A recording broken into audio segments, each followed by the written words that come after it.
I don't think John can join us today, so I think we'll go ahead and get started. Today's topic is determinations, and we have Susie Wagner, who is going to talk a little bit, and Sheila, who is going to talk a little bit about determinations, and then following that, we'll open up for questions, and following that, we will have a few updates.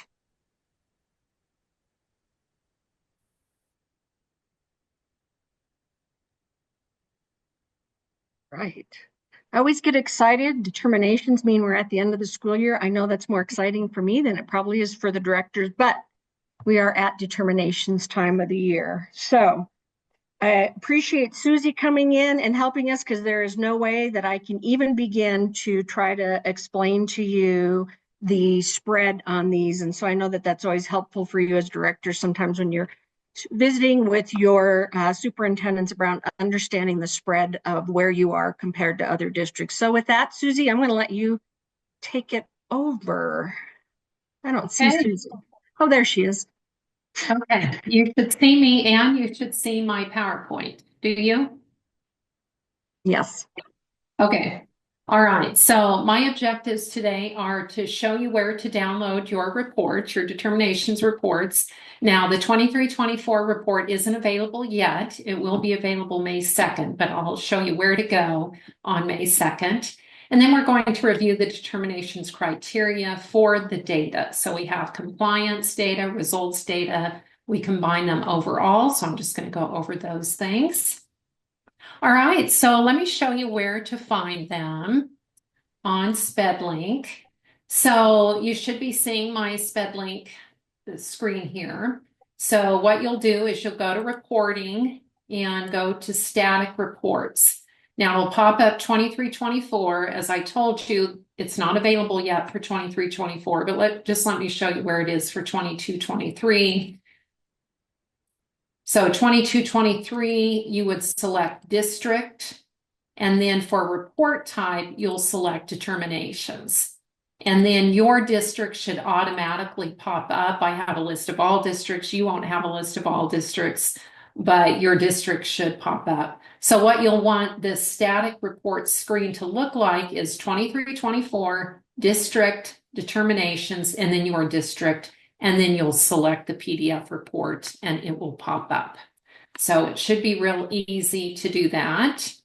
But if you have any problems, any technical help you need with getting your report, you can contact Catherine at datadrivenenterprises.com. And of course, you can always contact Sheila. Let's talk about some things that have changed compared to last year. So let's talk about the compliance indicators first. So the targets and the scoring criteria stayed the same for indicators 4B, 9, 10, and 20. And I'll be showing you in a moment about what those are, but they stayed the same. The cut scores for indicators 11, 12, and 13 changed. Now, indicator 12 has to do with the transition from Part C to Part B 619, so it doesn't pertain to districts. But for indicators 11, timely evaluation, indicator 3, the transition plan for 16-year-olds, those did change. So now in 23-24, if your score for indicator 11 or 13 is 95% or higher, you get a full 3 points. Before you had to get 100%. So we made it a little more lenient. So that will help a few of you. And then since we changed this, we had to change the range for 2 points. So if you have 90% to 94.99%, you will now get 2 points. And that also helped a few of you. So it's so hard sometimes with that 100% target for compliance to meet it. We know sometimes you may have just missed it by one file. And so we want to recognize that and give 3 points to those districts that have a very high score. Then the other change for compliance is we added the valid and reliable component. You may recall last November, Sheila and I did a director's webinar where we explained in depth what valid and reliable is about. And so this one is worth up to 1 point. So if your data is valid and reliable, as determined by 7 things we check, then you receive 1 point. But if you have one or more infractions based on the things we check, then you receive 0 points. So it's not worth up to 3 points. So we didn't want to penalize any of you too much, at least on this first go round, since we just added it this year. The things we check have to do with service school IDs and LRE codes not matching. We look at indicator 11 data inaccuracies. So if you say something like, well, I entered the wrong date, that means it's inaccurate data. It's not reliable and valid. And so you get an infraction.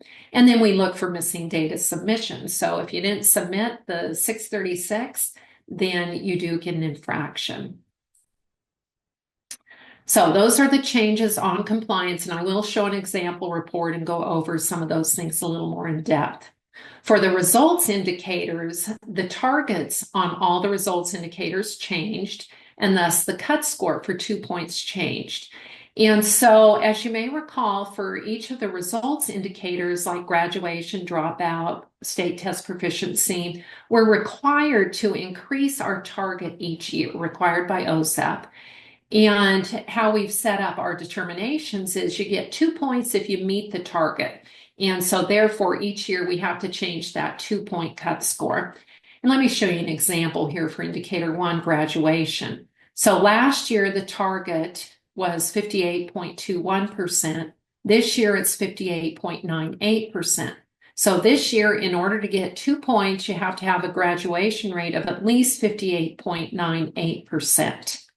We did not change the cut scores for receiving 1 point or 3 point. So you can see that in order to get 3 points for graduation, it was 85% or higher last year. It's 85% or higher this year. So it's really just this middle point, the middle point cut score that changed on the results indicators. You might recall that we have our compliance indicators, we have our results indicators, we score up your points on compliance and results, we look at the percentage of points you earned, and then from there, for each of these subcategories, we determine what your category score is, and we combine them then into the overall score. These did not change. So last year, if you had a 100% score for compliance, you were in meets requirements. 66% or higher, you were in results, that stayed the same. And then this stayed the same as well. So to give you a heads up in terms of the number of districts in each category, that's what this table does. So if we look at overall, there are 23 districts that are in meets requirements. 19 are in needs assistance, 8 are in needs intervention. For results indicators, we see 26 are in meets requirements. For compliance, 14 are in meets requirements. So it's harder to be in meets requirements for the compliance and the results indicators. And that's just because we have those 100% targets. And even if we lower them a little bit to 95%, it's still very difficult to meet all of the points for compliance. All right, well, let's look at an example report. And I will make it bigger in a moment, but Sheila, you are seeing the report, right? Okay, Yes. all right, just want to make sure. Okay, there's 3 pages. I'll come back to this first one. I think it's easier to talk about pages 2, which is on compliance, and pages 3, which is on results first, and then it'll make sense for the first page. So let me make this bigger. So here are the compliance indicators. We are required by OSAP to include all of these things in district determinations. So even if we wanted to get rid of one of these things, which we don't, but if we wanted to, we couldn't. We're required. Now, we do have flexibility in how we sum them all up and score them, but we do have to include them. So you can see that for indicator 4B has to do with suspensions greater than 10 days. We look to see if there were any discrepancies. If you don't have any discrepancies, so you want a no value, then you get the full 3 points. And for this example district, they got the full 3 points. Indicators 9 and 10 has to do with disproportionate representation surrounding identification by race, ethnicity. So we look at, for example, what is your identification rate for African Americans? How does that compare to your identification rate for non-African Americans? And so as long as you don't have any significant disproportionate representation, then you get the full 3 points. Then we have timely evaluation. As I told you before, we changed this 3-point category. So now if you get 95% or higher on timely evaluations, you get the full 3 points. Same with transition planning, indicator 13. So that changed.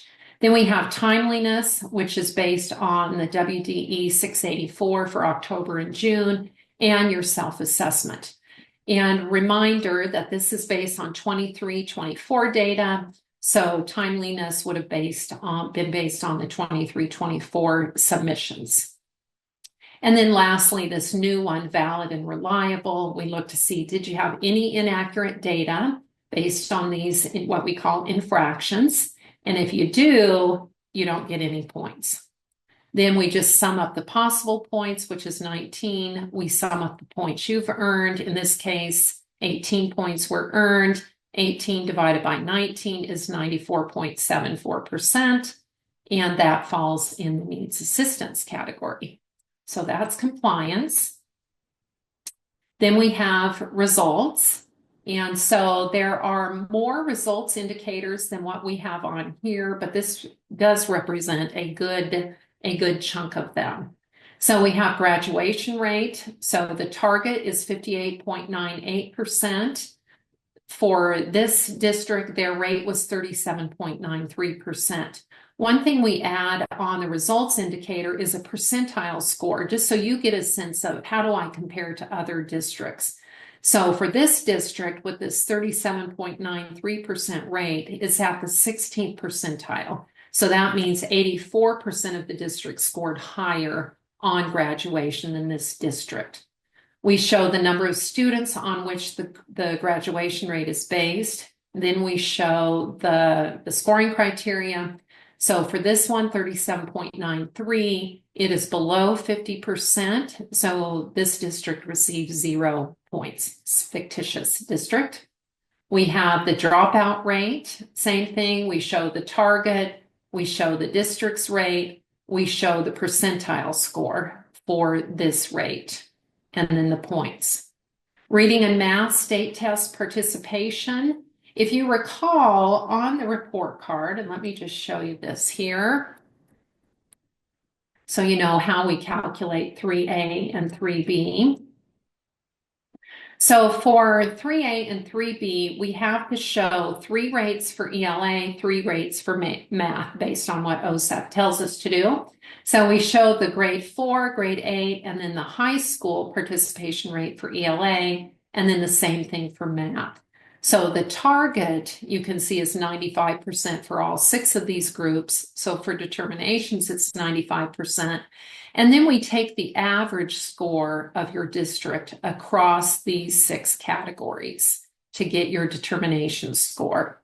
For 3B, it's the same principle. We look at these 6 groups that we have to report out on. We take the average target, which happens to be 15.50% this year. So that's the target for determinations.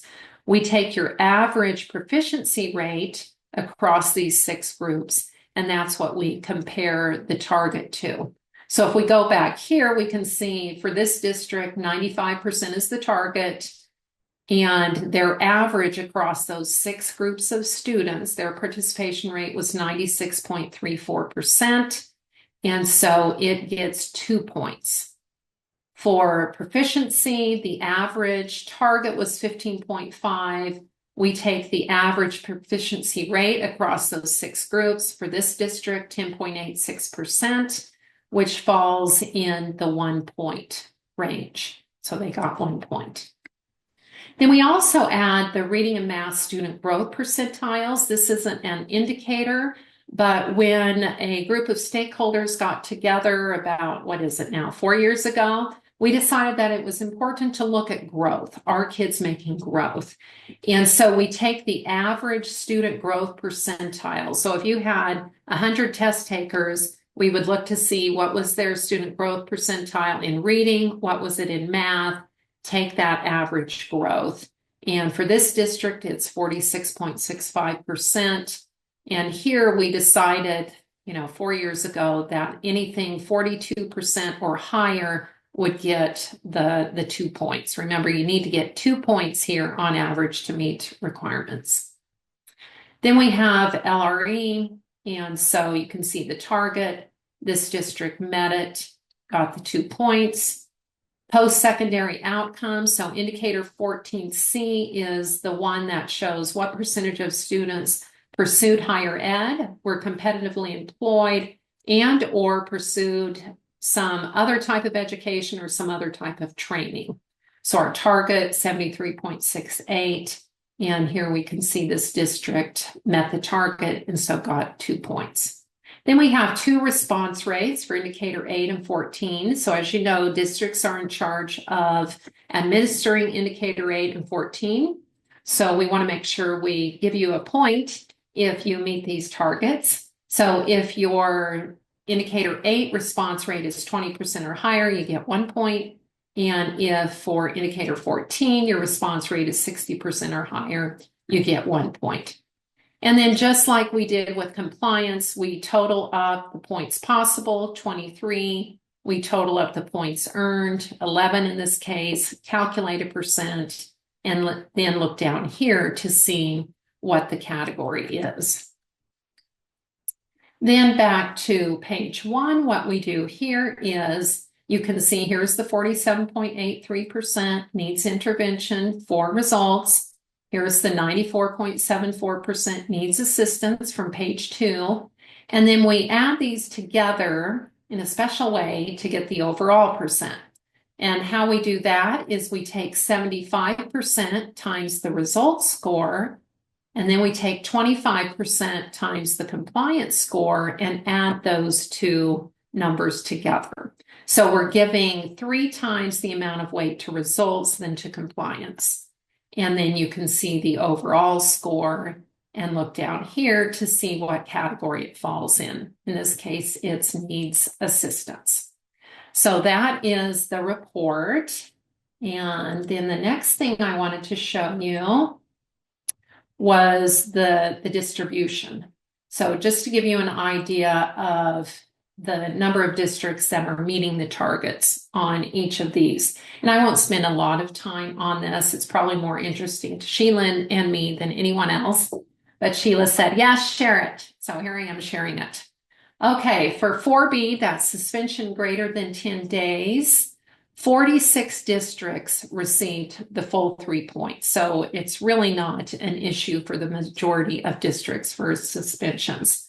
Indicators 9 and 10, the disproportionate representation by race ethnicity for identification rate, all 50 districts. So this year, for the first time, we're including 2 charter schools. In case you're wondering, where did the extra 2 districts come from? It's the 2 charter schools. And I know I should use the term LEA consistently. It'll take me another year to get used to that.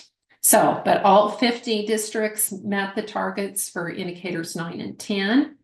Indicator 11, we have, and actually, this should be 46.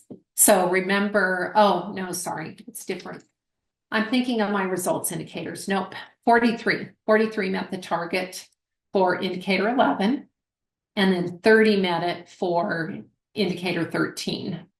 So we're doing really good here, and we're not doing bad on indicator 13, but you could see the number of districts who did not meet compliance on indicator 13. Timeliness, all 50 districts were timely in their submissions. And then in terms of valid and reliable, there were 20 districts that did not have any inaccurate data compared to 30 that did. I suspect this will change over time now that districts know what we're checking for these infractions. So we expect this to increase. Now we get down to the results indicators. So here for graduation, we had 23 districts met the target, dropout 22, participation rate 47, very high, very good on participation rate. Proficiency, 31 districts met the target. You can see the spread here. For student growth, 45 districts. So this might be something, we have a discussion about how useful this is given the number of districts meeting the target. 5A, 47 districts. You're doing great on keeping kids in the regular classroom. For post-secondary outcomes, 27 districts met the target here, and you can see the spread. So statistically, we have some of these indicators that have nice spreads. Now, of course, from the district standpoint, you don't want to spread, you want to be at the top end. Then for the response rate, 36 district met that 60% cut score, and 40 met it for indicator 8. So we're doing really well on that. Okay, let me get back to my PowerPoint and see what I forgot, if anything. Okay, so I mentioned this at the beginning of the presentation. May 2nd, the determination reports will be available on SpedLink for you to download. And then May 9th, copies will be emailed to your superintendent. So you have a week to look at them before your superintendent sees them. When you get your determinations report, your public report will also be available on SpedLink. And so let me get back here. And if we look at 22-23, you can go here, see the report card public. That will also be available. Currently, if you look at 23-24, and I'll just look at it for the state, we have the private and the trend report available, but not the public. So we will make the public available when we make the determinations available. Public report cards will also be posted on Wyoming Instructional Network. That way anyone in the public can have access to them. But determination reports are not made available to the public. So they never have been, and they won't this year as well. That's it for me. Sheila, do you have additional thoughts you want to add? Anything I missed? And okay, so any questions that anyone has?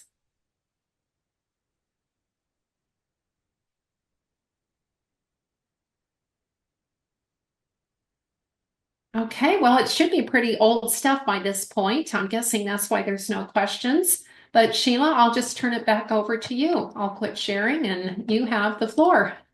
Thanks, Susie. Nobody has any questions over determinations? Okay, just a couple reminders. I just checked input. Don't forget to input your information for indicator 14. You have until the end of this month. And then beginning, Susie left. There she is. Beginning May 1st, they will set it up so that as soon as your first day after your graduation, you can begin those interviews. So it's important to get that information. And the other reason it's important, I think sometimes districts forget that putting contact information is important, because if you do not are not able to contact kiddos, we do have data-driven doing some follow-up emails for the kids that are not contacted. So don't underestimate getting those email addresses in there for that. Also, don't forget indicator 8. I checked this afternoon just before this. We do have many who have not hit the 20% target. We have a few districts who have not even started indicator 8 surveys. So if you have a question, please let me know. Otherwise, I think that's it. I'm going to turn it over to Susan Shipley.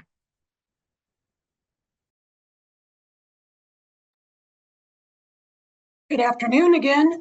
I just wanted to let you know that our summer conference, the Wyoming Special Ed Conference, is going to be July 30th and 31st here in Cheyenne at the Little America. Registration for that will be opening either by Friday or possibly by Monday. So be sure and be looking for that. There will be a pre-conference day, which will be for our new special education teachers.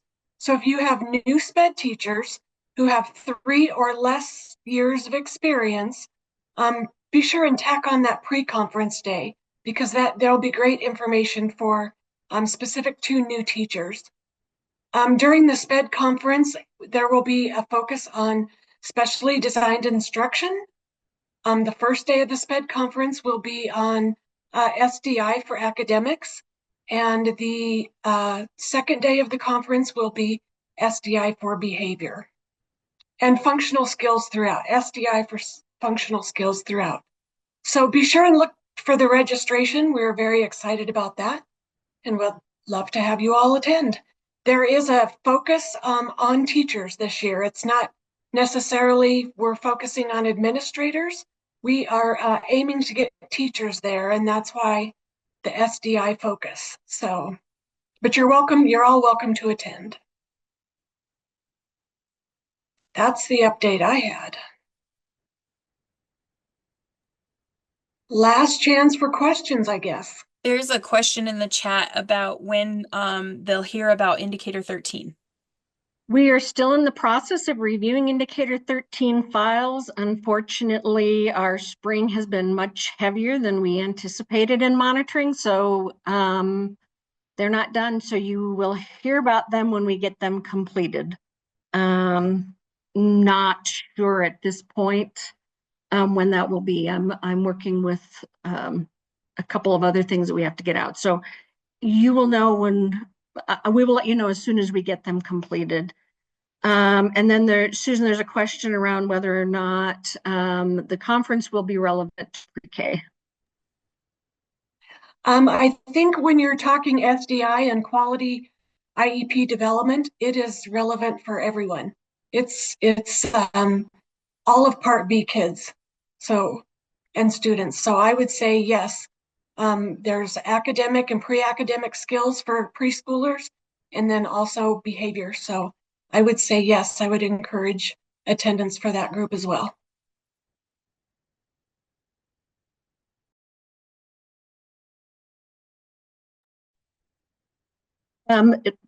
We appreciate you guys being here. One of the things that you will be getting is a follow-up from Rachel in the next couple of weeks around a survey to get some feedback around how directors have felt about this year's directors' calls, whether you would like to see them again, whether you thought they were valuable, and any good feedback for us. So look for that in your email. And again, we encourage you to fill it out and let us know what your thoughts are so that we can do better or not next year when we do these. So with that, I don't think we have anything else. Thank you guys and have a great rest of your day.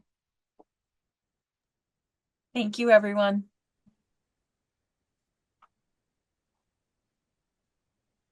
It'll give Leslie a lot of good information when she does. Oh, she left.